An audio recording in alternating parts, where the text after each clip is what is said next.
Assalamualaikum warahmatullahi wabarakatuh. Perkenalkan, nama saya Dewi Siti Khadijah dengan nomor NIM 860565889 dari Prodi PGSD UT Bandung. Kali ini saya akan menjawab tugas 2 filsafat ilmu, yaitu bagaimana filsafat ilmu mengawasi dan mempertanyakan eksistensi keilmiahan serta nilai-nilai dalam ilmu pendidikan.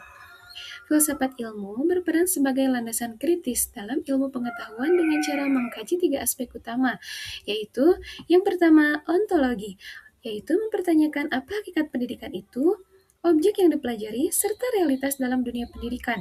Yang kedua, epistemologi, yaitu mengkaji bagaimana pengetahuan pendidikan diperoleh, metode yang digunakan, serta kebenaran ilmiahnya. Yang ketiga, aksiologi, yaitu menilai manfaat dan nilai-nilai yang terkandung dalam pendidikan, seperti etika, moral, dan tujuan pendidikan itu sendiri. Dengan demikian, filsafat ilmu memastikan bahwa ilmu pendidikan tidak hanya benar secara ilmiah, tetapi juga bermakna dan bernilai. Yang kedua, bagaimana pendidikan yang bermakna dan bernilai turut memperkuat perkembangan filsafat ilmu. Pendidikan yang bermakna dan bernilai akan menghasilkan praktik pendidikan yang tidak hanya fokus pada transfer ilmu, tetapi juga pembentukan karakter dan pemikiran kritis. Hal ini memperkuat filsafat ilmu karena mendorong refleksi terhadap tujuan pendidikan, mengembangkan pemikiran kritis terhadap teori dan praktik pendidikan, menjadikan pendidikan sebagai sarana pembentukan manusia yang utuh, intelektual, dan moral, sehingga pendidikan menjadi ruang aktualisasi dari konsep-konsep filsafat ilmu. Yang ketiga, mengapa filsafat ilmu disebut sebagai pisau analisis, ontologi, epistemologi, aksiologi dalam membedah persoalan pendidikan.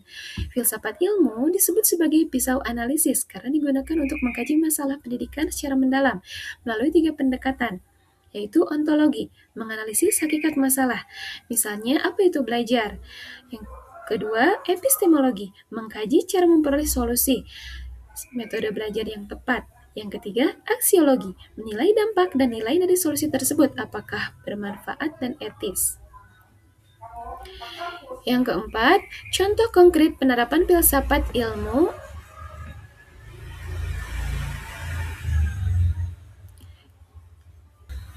Yang keempat, contoh konkret penerapan filsafat ilmu dalam praktik pendidikan. Yang keempat, contoh konkret penerapan filsafat ilmu dalam praktik pendidikan. Contoh penerapannya dapat dilihat dalam yang pertama, kebijakan kurikulum. Penyusunan kurikulum mempertimbangkan nilai, aksiologi, isi materi atau ontologi, dan cara penyampaian epistemologi. Yang kedua, proses pembelajaran. Guru memilih metode pembelajaran aktif karena diyakini lebih efektif secara epistemologis dan bernilai bagi perkembangan peserta didik. Yang ketiga, penilaian pendidikan. Evaluasi tidak hanya mengukur kognitif, tetapi juga sikap dan keterampilan sebagai bagian dari nilai pendidikan. Kesimpulannya, filsafat ilmu memiliki peran penting dalam pendidikan sebagai dasar berpikir kritis, alat analisis, serta penentu arah dan nilai pendidikan agar lebih bermakna, ilmiah, dan bermanfaat bagi kehidupan. Sekian jawaban dari saya. Mohon maaf apabila banyak kekurangan. Terima kasih. Wassalamualaikum warahmatullahi wabarakatuh.